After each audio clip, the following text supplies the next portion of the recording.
A lot of folks think that it's so easy to spot a scam until they themselves get scammed. It's like, I would never fall for that until they actually fall for it. And the reality is,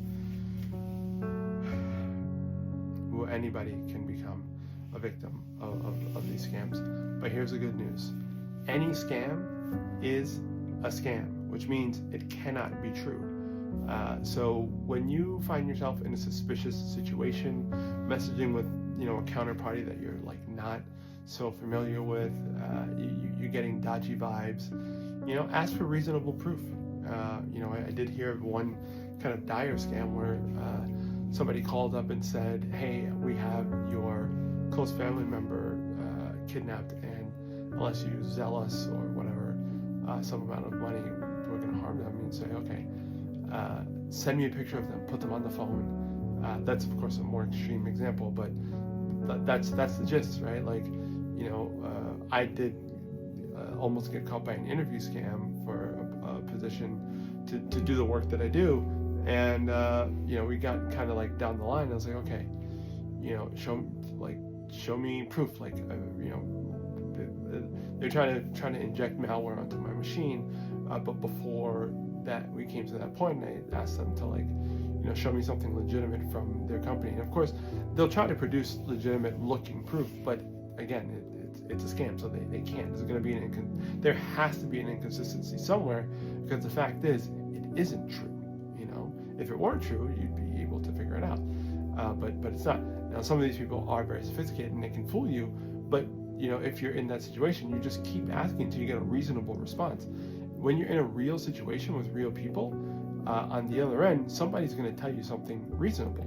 And like, let's say, going back to the job offer scam from this video and the previous example, don't be afraid to lose whatever it is that they're offering. They're preying on you being so insecure and vulnerable that you're so scared to lose whatever it is that they're offering that you're willing to look the other way on things that feel dodgy, and that's a mistake. Don't be afraid to lose whatever it is that they're offering, because they will not be able to provide proof. Those of you who have hired people before, that you always hire for character first and then skills second.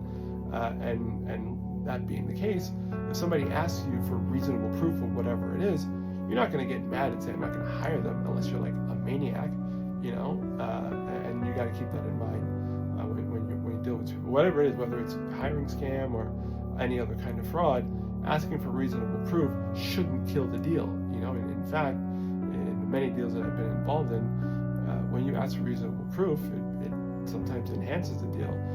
At worst, it's like neutral, or the person will get annoyed. But remember, on the other end, the other person, if it's real, they want something from you too. So going back to the job example, they're looking for a worker at a reasonable rate.